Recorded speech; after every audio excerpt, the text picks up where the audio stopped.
التمسك بالأثر نجاه. متى توفي النبي صلى الله عليه وسلم وأين وكم كان عمره? നബി സല്ലല്ലാഹു അലൈഹി വസല്ലമ എപ്പോഴാണ് മരണപ്പെട്ടത്?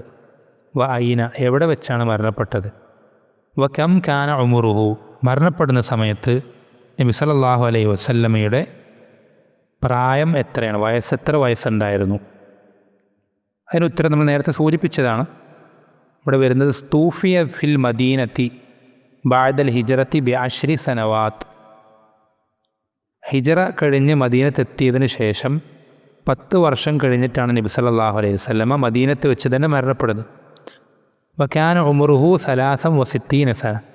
മരിക്കുന്ന സമയത്ത് നബി സല്ലല്ലാഹു അലൈഹി വസല്ലമയ്ക്ക് 63 വയസ്സായിരുന്നു പ്രായമുണ്ടായിരുന്നത്.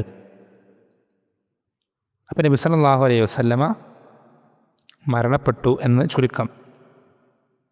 അപ്പോൾ പല ആളുകൾക്ക് സംശയം ഉണ്ടാവാറുണ്ട്, നബി സല്ലല്ലാഹു അലൈഹി വസല്ലമ മരണപ്പെട്ടിട്ടുണ്ടോ, ഹയാത്തോടെ ഉണ്ടോ എന്നാൽ പല ആളുകളും തെറ്റിദ്ധരിക്കുക, പല സംശയങ്ങളും പല ആളുകൾക്കുണ്ട്. നമ്മൾ ശ്രദ്ധിക്കേണ്ടത്, അള്ളാഹു സുബ്ഹാനഹു വ തആല ഇഷ്ടപ്പെടുന്ന പ്രത്യേകിച്ച് അമ്പിയാക്കന്മാർ, ശുഹദാക്കൾ, ഇങ്ങനെയുള്ള ആളുകളെ പറ്റി അള്ളാഹു സുബ്ഹാനഹു വ തആല പഠിപ്പിച്ചു തന്നിട്ടുള്ള ഒരു വസ്തുതയാണെന്ത്? അവർ റബ്ബിൻ്റെ അടുക്കൽ അഹ്യാഉൻ ഇൻദ റബ്ബിഹിം, റബ്ബിൻ്റെ അടുക്കൽ ജീവനുള്ളവരാണ്. ദുനിയാവിലല്ല, നമ്മളുടെ അടുക്കലല്ല. നമ്മളുടെ അടുക്കൽ അവരെന്ത് ചെയ്തിട്ടുണ്ട്? മരണപ്പെട്ടിട്ടുണ്ട്. പക്ഷെ നമ്മൾ സംസാരിച്ചാൽ നബി സല്ലല്ലാഹു അലൈഹി വസല്ലമ കേൾക്കൂല. നമ്മൾ നബി സല്ലല്ലാഹു അലൈഹി വസല്ലം വിളിച്ചാൽ നബി സല്ലല്ലാഹു അലൈഹി വസല്ലമ കേൾക്കൂല. നമ്മൾ അദ്ദേഹത്തോട് എന്തെങ്കിലും ആവലാതി പറഞ്ഞാൽ നബി സല്ലല്ലാഹു അലൈഹി വസല്ലമ കേൾക്കൂല. കാരണം നമ്മുടെ അടുക്കൽ അദ്ദേഹത്തിന് ജീവനില്ല, അദ്ദേഹം മരണപ്പെട്ടിട്ടുണ്ട്. പക്ഷെ റബ്ബിൻ്റെ അടുക്കൽ അദ്ദേഹത്തിന് എന്തുണ്ട്? അഹ്യാഉൻ ഇൻദ റബ്ബി, റബ്ബിൻ്റെ അടുക്കൽ ജീവനോടെയാണ്.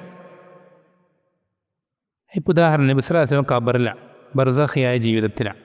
ഒരൊറ്റൊരു കാര്യം മാത്രം ചിന്തിച്ച് പല ആളുകളും എന്താ പറയുക, ഉദാഹരണത്തിന് തഹിയ്യാത്തിൽ തശഹൂദിൽ അസ്സലാമു അലൈക അയ്യുഹൻ നബി, അല്ലയോ നബി താങ്കൾക്ക് അള്ളാഹുവിൻ്റെ സലാം ഉണ്ടാവട്ടെ, രക്ഷയുണ്ടാവട്ടെ എന്ന് പറയുന്നത് പല ആളുകളും വിചാരിച്ചിട്ടുള്ളത് നബി സല്ലല്ലാഹു അലൈഹി വസല്ലമ ജീവനോടെ ഉണ്ട് എന്ന് മാത്രമല്ല, നമ്മൾ ഇവിടെ നിന്ന് സലാം ഇങ്ങനെ പറഞ്ഞാലും നബി സല്ലല്ലാഹു അലൈഹി വസല്ലമക്ക് കേൾക്കാൻ കഴിയും. അതുകൊണ്ടാണ് നേരിട്ട് നബിയെ താങ്കൾക്ക് അള്ളാഹുവിൻ്റെ സലാം ഉണ്ടാവട്ടെ എന്ന് പറയുന്നതെന്ന് പല ആളുകളും തെറ്റിദ്ധരിച്ചിട്ടുണ്ട്. നമ്മൾ ശ്രദ്ധിക്കണം, എന്താണ് അതിൻ്റെ നിജസ്ഥിതി, എന്താണ്? നബി സല്ലല്ലാഹു അലൈഹി വസല്ലം തന്നെ നമുക്ക് പഠിപ്പിച്ചില്ല, അദ്ദേഹം തന്നെ വിശദീകരിക്കുന്നുണ്ട്. നബി സല്ലല്ലാഹു അലൈഹി വസല്ലം പറയുന്നത്, എൻ്റെ മേൽ നിങ്ങൾ എവിടെയായിരുന്നു, ഏത് ഭൂമിയുടെ ഏത് ഭാഗത്താണെങ്കിലും നിങ്ങൾ എൻ്റെ മേൽ ഒരുപാട് സ്വലാത്തും സലാമും ചൊല്ലണം. എൻ്റെ മേൽ നിങ്ങൾ സ്വലാത്തും സലാമും ചൊല്ലണം.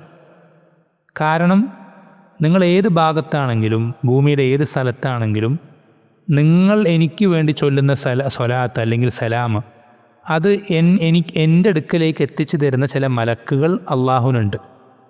ആ മലക്കുകളുടെ ഡ്യൂട്ടി എന്ത് മാത്രമാണ്? നമ്മൾ ചൊല്ലുന്ന സ്വലാത്തും സലാമും നബി സല്ലല്ലാഹു അലൈഹി വസല്ലമയ്ക്ക് എത്തിച്ചു കൊടുക്കുക. അതാണ് മലക്കുകളുടെ ഡ്യൂട്ടി. അങ്ങനെ ചില മലക്കുകൾ അള്ളാഹുവിനുണ്ട്. അപ്പോൾ നിങ്ങൾ എവിടെ ഏത് സ്ഥലത്താണെങ്കിലും നിങ്ങൾ പരമാവധി സ്വലാത്തും സലാമും വർദ്ധിപ്പിക്കുക. അപ്പോൾ എന്തു ചെയ്യും? ഈ മലക്കുകൾ അതെന്ത് ചെയ്യും? എന്നിലേക്ക് എത്തിച്ചു തരും. എത്തിച്ചു തരും എന്ന് പറഞ്ഞാൽ നമ്മൾ ശ്രദ്ധിക്കണം, നേരെ അത് നബി സല്ലല്ലാഹു അലൈഹി വസല്ലമ കേൾക്കലാണോ? അല്ല, നബി സല്ലല്ലാഹു അലൈഹി വസല്ലം പഠിപ്പിച്ചു തരുന്നത് അങ്ങനെ അത് എൻ്റെ അടുക്കലേക്ക് എത്തിച്ചു തരുമ്പോൾ അള്ളാഹു എന്തു ചെയ്യും? ഈ സലാത്ത് അല്ലെങ്കിൽ സലാമ് മടക്കാൻ വേണ്ടി എന്നിലേക്ക് റൂഹിട്ട് തരും, എനിക്ക് ജീവൻ തരും. അപ്പം അള്ളാഹു എനിക്ക് റൂഹിട്ട് തരുമ്പോൾ ഞാൻ എന്തു ചെയ്യും? ഈ സലാമിന് ഞാൻ മറുപടി പറയും. ഈ സലാമിന് ഞാൻ മറുപടി പറയും എന്ന് നബി സല്ലല്ലാഹു അലൈഹി വസല്ലം പഠിപ്പിച്ചു തരാം. എന്നുവെച്ചാൽ അള്ളാഹു റൂഹിട്ട് കൊടുത്താലേ നബി സല്ലല്ലാഹു അലൈഹി വസല്ലമയ്ക്ക് കേൾക്കാൻ കഴിയുള്ളൂ. അതും എല്ലാം കേൾക്കാൻ കഴിയുന്നതാണോ? അല്ല. ഈ സ്വലാത്ത്, ഈ സലാം അതും കേൾക്കാൻ കഴിയുന്ന എന്തുകൊണ്ടാണ്? നബി സല്ലല്ലാഹു അലൈഹി വസല്ലമയ്ക്ക് എന്തെങ്കിലും പ്രത്യേക കഴിവുള്ളത് കൊണ്ടല്ല, മറിച്ച് അത് എത്തിച്ചു കൊടുക്കാൻ അള്ളാഹു ഈ മലക്കുകളെ നിശ്ചയിച്ചതുകൊണ്ടാണ്. അപ്പം അതിനർത്ഥം നേരെ തിരിച്ചു പറഞ്ഞാൽ, ഒരാൾ നബി സല്ലല്ലാഹു അലൈഹി വസല്ലമയോട് പ്രാർത്ഥിച്ചാൽ, ദുആ ചെയ്താൽ, ഇനിയിപ്പോൾ നബി സല്ലല്ലാഹു അലൈഹി വസല്ലം ഖബറിൻ്റെ അടുക്കൽ തൊട്ടടുത്ത് ചെന്നിട്ടാണ് വിളിച്ച് പ്രാർത്ഥിക്കുന്നതെങ്കിൽ പോലും നബി സല്ലല്ലാഹു അലൈഹി വസല്ലം അത് കേൾക്കുകയില്ല. കാരണം നമ്മുടെ അടുക്കൽ അദ്ദേഹത്തിൻ്റെ ജീവൻ മരണപ്പെട്ടു പോയിട്ടുണ്ട് നബി സല്ലല്ലാഹു അലൈഹി വസല്ലം. നബി സല്ലല്ലാഹു അലൈഹി വസല്ലമ മരണപ്പെട്ടിട്ടുണ്ടെങ്കിൽ അതിൻ്റെ അർത്ഥം ഒരാളും ഈ ദുനിയാവിൽ മരിക്കാതെ ബാക്കിയാവില്ല എന്നുള്ളത്.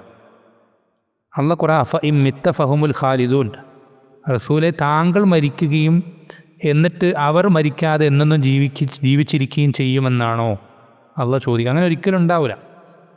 ഏതെങ്കിലും ഒരു മനുഷ്യൻ എല്ലാ കാലവും മരിക്കാതെ ജീവിക്കുമായിരുന്നെങ്കിൽ അത് അള്ളാഹുവിൻ്റെ റസൂൽ സല്ലല്ലാഹു അലൈഹി വസല്ലം ആകുമായിരുന്നു. നമ്മൾ ശ്രദ്ധിക്കണം, അള്ളാഹുവിൻ്റെ സൃഷ്ടികളിൽ ഏതെങ്കിലും ഒരു സൃഷ്ടി എന്നെന്നും മരിക്കാതെ ജീവിച്ചിരിക്കുമായിരുന്നെങ്കിൽ അത് മുഹമ്മദ് സല്ലല്ലാഹു അലൈഹി വസല്ലം ആയേനെ. പക്ഷെ ആ റസൂൽ സല്ലല്ലാഹു അലൈഹി വസല്ലമ പോലും മരണപ്പെട്ടിട്ടുണ്ടെങ്കിൽ അത് നമുക്ക് ബോധ്യപ്പെടുത്തി തരുന്ന വലിയൊരു യാഥാർത്ഥ്യം എന്താണെന്ന് വെച്ചാൽ ഒരാളും മരിക്കാതിരിക്കൂല, എല്ലാവരും മരിക്കും. എല്ലാവരും മരിക്കും. എത്ര ആരോഗ്യമുണ്ടെങ്കിലും, എത്ര സമ്പത്തുണ്ടെങ്കിലും, എത്ര വലിയ സ്വാധീനമുണ്ടെങ്കിലും, എന്തെല്ലാം സൗകര്യങ്ങളുണ്ടെങ്കിലും, അല്ലെങ്കിൽ അല്ലേ അള്ളാഹ് പറഞ്ഞ ഐനമാ തകൂനു യുദ്രിക്കുമുൽ മൗതു വലൗ കുൻതും ഫീ ബുറൂജിൻ മുശയ്യദ, നിങ്ങൾ എവിടെയായിരുന്നാലും മരണം നിങ്ങളെ പിടികൂടും. അള്ളാഹ് നിശ്ചയിച്ച സമയത്ത് തന്നെ പിടികൂടും. നിങ്ങൾ ഇനിയിപ്പോൾ കെട്ടിയുയർത്തപ്പെട്ട വളരെ സ്ട്രോങ് ആയിട്ടുള്ള കോട്ടകളുടെ ഉള്ളിലാണെങ്കിൽ പോലും മരിക്കേണ്ട സമയത്ത് നിങ്ങൾ മരിച്ചിരിക്കും. അപ്പോൾ നമ്മളത് വളരെ ശ്രദ്ധിക്കണം. നമ്മളൊരിക്കലും എന്ത് ചെയ്യാൻ പാടില്ല, മരണത്തെ സംബന്ധിച്ചുള്ള ഓർമ്മയില്ലാത്തവരായി നമ്മുടെ ഈ ദുനിയാവിൽ കഴിച്ചു കൂട്ടാൻ പാടില്ല. നബി സല്ലല്ലാഹു അലൈഹി വസല്ലം പഠിപ്പിച്ചത് ഇദാ അസ്ബഹ്ത ഫലാ തൻതദിരിൽ മസ. ഇബ്നു ഉമർ റളിയല്ലാഹു അൻഹു നബി സല്ലല്ലാഹു അലൈഹി വസല്ലം പഠിപ്പിച്ചെന്ന വസിയത്തിനെ നമുക്ക് പറഞ്ഞു തരുന്നത് ഇങ്ങനെയാണ്: നീ രാവിലെ ആയാൽ എന്ത് ചെയ്യണ്ട, വൈകുന്നേരത്തെ പ്രതീക്ഷിക്കണ്ട. വൈകുന്നേരമായാൽ രാവിലെയും പ്രതീക്ഷിക്കണ്ട.